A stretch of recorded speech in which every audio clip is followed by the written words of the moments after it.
Summer is coming, or perhaps it's already here, and that means, of course, it's time for road trips. And as every deep skeptic will tell you, it is impossible in an electric car. Of course, they are either mistaken or lying, or perhaps they just have a brand new head and don't know any better. When I say summer's coming, I am not speaking to my good friends in Australia for whom it is on the way out the door. They know what they did, but they'll get over it. We're going to have a discussion about road trip tips and how to make the most of it in an electric vehicle. I'm Brian. Welcome to Futuraza. Well, if we're going to talk road trips, we have to talk to a road trip king, a legend himself. First question for you, Justin, the bearded Tesla guy. How many miles have you driven in an EV ever or recently? I haven't stacked everything together, but we can do some quick math. About 40,000 in the first Tesla, about 80,000 in the second Tesla, about 20,000 in the third. I've got 43,000 in the Cybertruck, 25,000 in the X, a couple 100,000 miles.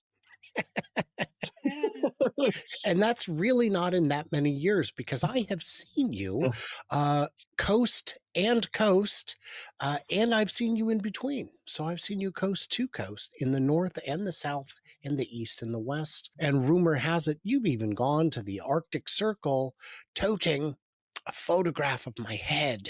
That can't be possible. So It, that's got to be a lie. It's it's not got to possible be. for It's EVs to got do that, right? to. Well, let's talk about it. EV road tripping. What are some tips that you can share with the viewers at home? It's interesting. So I started road tripping in Teslas in 2020. So we're here about 5 years later. And in that 5 years, it's pretty incredible. Most of my trips started Indiana to Florida. That was a constant road trip for us. And our first road trip, there was one V3 charger on that route. So over the course of, I think, 2 years, we went from one V3 to every single stop being V3. And I remember the first time it was, oh my gosh, every stop was a V3 sometime in 2022. And it was mind blowing. And then it's just exponential to hear. And it's incredible to see the progress that's been made. And it's not just to Tesla's benefit. Of course, as you well know, Tesla superchargers being open to non Tesla EVs has changed the game for them as well. Because I've had the privilege, I guess you could say, of also road tripping in non Teslas, and having fun with the public charging network is actually not so fun. No, and that's putting it very politely. Um, Even Kyle Connor from Out of Spec, who is, I would say, the undisputed king of EV road trips across all brands, at least in the US. He's still, with all of his experience, all of his skill, all of his apps already installed, he still has problems with non-Tesla chargers. And if you own a non Tesla EV, be sure to check on your map before you go. Not all locations are open to you. And so you said V2 and V3 chargers. What is the time difference on a V2 versus a V3? It's interesting.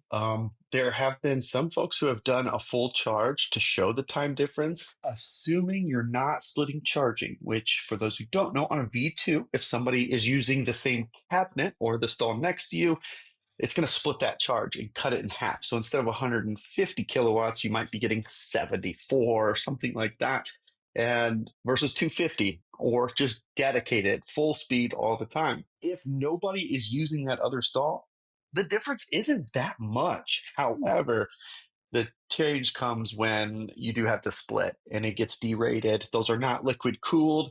So in the summertime, they're not quite as fast, but even losing that peak speed of 250, if you're charging from say 10 to 80 or 90%, that time difference is very minimal. And that's something that's very different mindset for people is rather than charging to 100%, you want to charge 10 to 80% or less and just keep hopping chargers for a much faster experience while traveling. Then you could save a good 5 to 10 minutes per stop if you're stopping at a V3 instead of a V2. Now, 5 to 10 minutes isn't that much time if your route only has V2s or your V3s are all full.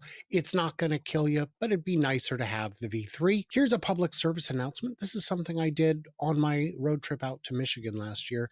Is anytime there were a lot of locations that opened as V2s, and when it came time to expand, they didn't tear out the V2s. They left them and added V3s. Can you tell us how to spot the difference? Because I would go up to cars and say, just so you know, you're at a V2. That one's a V3. You want to get out of here quicker? It's the same price. How do you Right. spot it visually? Yeah, that's the real question. Of course, on your screen is where you'll be able to see that there's V3 or V2. If it says 150 kilowatt charging, that's a V2. If it says 250, it's a V3. If it says anything higher than that, it's a V4 or our 3.5, whatever people want to call it these days. But when you get there, it's as simple as looking at the cable. Is the cable this thick or is it this thick? It's all about how big that cable is. You can feel it when you grab the handle. Is it a stiff or is it pretty flexible? V3 is a thinner cable. It is liquid cooled, which is why they're able to get a thinner, more flexible cable in there. That's going to be the quickest and easiest way to tell the difference because the cabinet or the stall itself is going to look basically the same from a distance. It will look the same. And counterintuitively, the faster one is the thinner cable.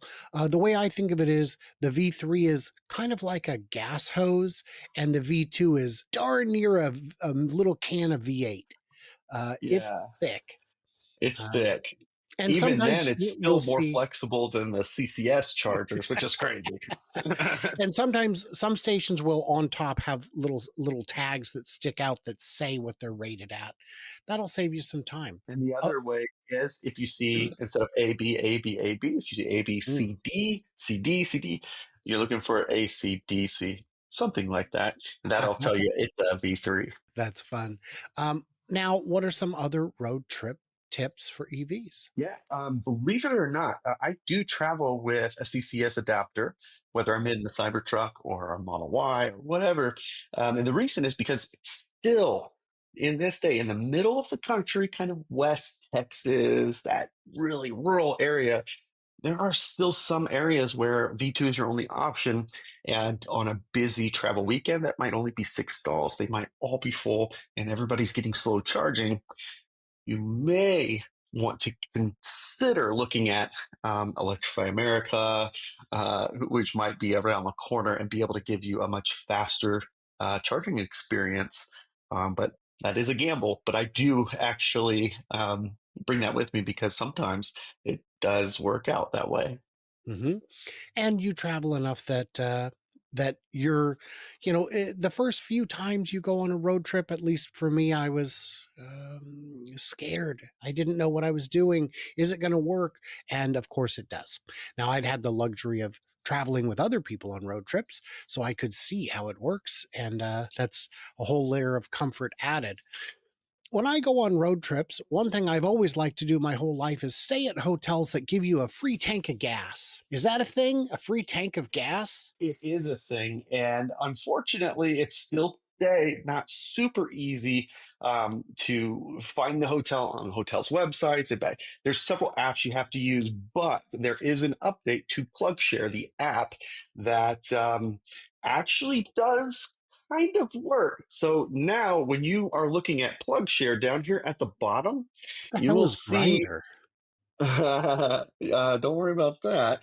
Right here, I think right there is lodging. So if you hit lodging, now it's going to select only the locations that are a hotel. So it's not brand specific. And it might be a Best Western, it might be a Jim and Nancy's Holiday Weekend Inn and Suites. But that actually does work because when you select it, like this one's an off-road park as an example, but when I open that up, I can get to their website and I can book a room or a campsite or whatever. And that comes in handy. I actually use that all the time when I road trip. That's a very good point because if you can stop at a hotel, if you're going to stop anyways, and they have a charger, you can save quite a bit of time the next day because you're going to skip a charging stop. And that's valuable. Now, of course, I was joking. There are no hotels with free gasoline. That's not a thing. That has never been a thing. And, there are, if you go on PlugShare, one thing I've enjoyed doing at public presentations where I talk about the ease of charging is I pull up a map of whatever area I'm doing the presentation in, and I say, these are the free chargers. Looks like a bunch, right? Let's zoom in. And no matter how much you zoom in, it remains that dense because libraries, supermarkets, all kinds of places. And maybe at the supermarket, you'll only pick up 4 or 5% of a charge while you're shopping. But you were gonna shop anyway, and it's free miles. So Yeah. maybe consider that. Um, what other road trip tips could you suggest for EV drivers? Well, if you are fortunate enough to have a Tesla, one of the nice things is with full self driving, you can now subscribe, which that came around, I don't know, a year and a half, 2 years ago, something like that. It was September of 23, I believe. And now for $100, you can turn it on for the month. And when you're done with your road trip, most families only road trip once or twice a year. You can turn it off and not pay for it. So rather than paying what it is now, which is $8,000 for full self driving forever, you can just pay $100, have it while you're on vacation, and whether you use it in city or not on the highway, it is an absolute breeze and takes away a lot of the work of a road trip. Even basic autopilot is great, but I'm telling you, full self driving, plug in your destination. This last trip, I'm in Chattanooga, from Florida to Chattanooga, about 500 miles or so. Um, I literally, from charger to charger, didn't have to do anything. The car would go, it would find a parking spot at the charger, back in. I would just get out, plug it in, start. After I'm done charging, start navigation, pull it out of the parking lot at your favorite Bucky's, and it would get out of there just fine, surprisingly, and back on the highway. It's a beautiful thing. It is a beautiful thing. Now, you said you do road trips. What's your next one? Yeah, next one's in Michigan. I'm actually really excited for the second year in a row. Headed up to Michigan in Muskegon, and that's going to Mhm. be a great time. Whole weekend, a lot of fun. Whole weekend, a lot of fun. Tickets on sale now, teslamichigan.org. We've got tickets at different levels. They start at $20, but there's also a $100 VIP speaker meet and greet where you can meet folks like myself, like Justin, like Dr. Know It All, and Sandy Monroe. We'll all be there for the weekend. Whole lot of fun going on. There's going to be so many people. The usual suspects you might see out and about, Dirty Tesla, the Teslatinos, the Rebellion Air crew, Jordan Giesecke. We've got people coming in from Germany. It's going to be a hoot. So yeah, Absolutely. join us for that. Um, that's going to be great. Now, let me talk about FSD on the highway. There are this is a quick tip that you know for sure, but a lot of people may not know. Well, FSD is too aggressive with the lane changes or not aggressive enough. You can change it from chill to standard to hurry with just a little side click on the right wheel. You can do it in the screen too. I think you can do it in voice commands, but you've also got a button. Like a lot of things your car does, there are multiple ways to do it. And that can make it less stressful if you're concerned that it's changing lanes too much or too little. Uh, when you do 10 hours of full meat driving, would you agree that you end the day fried and feeling like you need a day off? Yeah, it's a lot more work to manually drive for 10 hours on the even on the highway. It really Mhm. is. You're speeding up, slowing down, you're making lane decisions constantly, and it's really the micro changes in the steering Mhm. wheel the whole time. That all goes away with full self driving. Even autopilot does it amazingly. Yeah.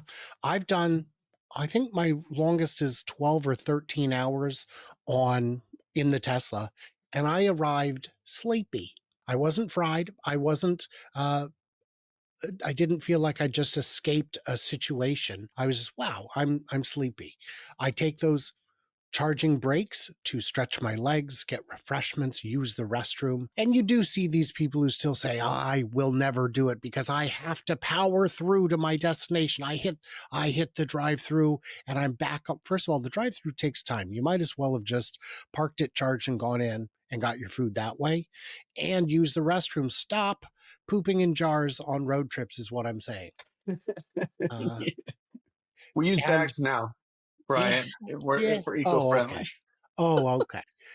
Well, you use wax paper bags. They're Yeah. biodegradable, Brian. Come on. Uh, but the big thing to realize is there's a reason professional drivers are not allowed to log those kinds of hours.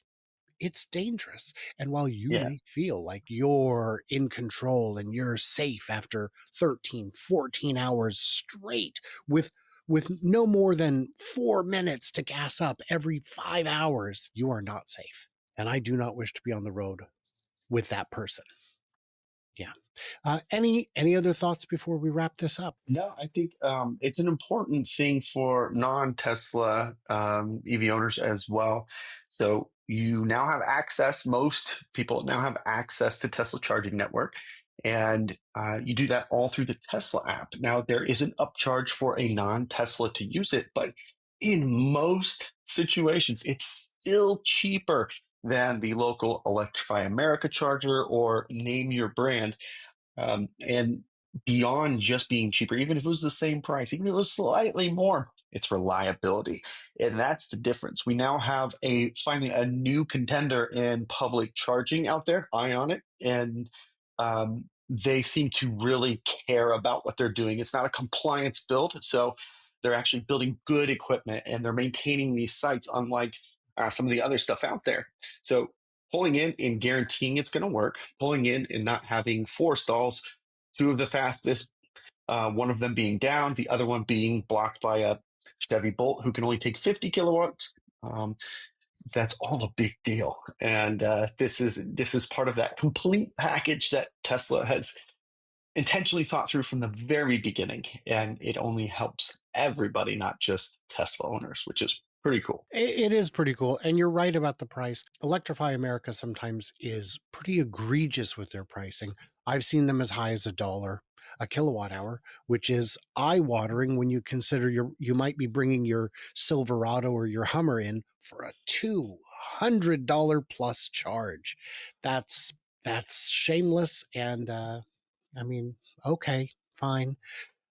Guys, in the comments, what do we miss? What do we misunderstand? Head over to the Bearded Tesla Guys channel. I'll throw a link in the description. He's also on X, where he's very active. And of course, he's going to be joining us at the summer meetup in Muskegon, June 20th and 21st. Join us, won't you? TeslaMichigan.org for tickets. Yeah, and everybody else, like, subscribe, do what you do, and stay tuned, stay juicy. I cannot wait to hear from you clever robots, perhaps at the VIP meet and greet.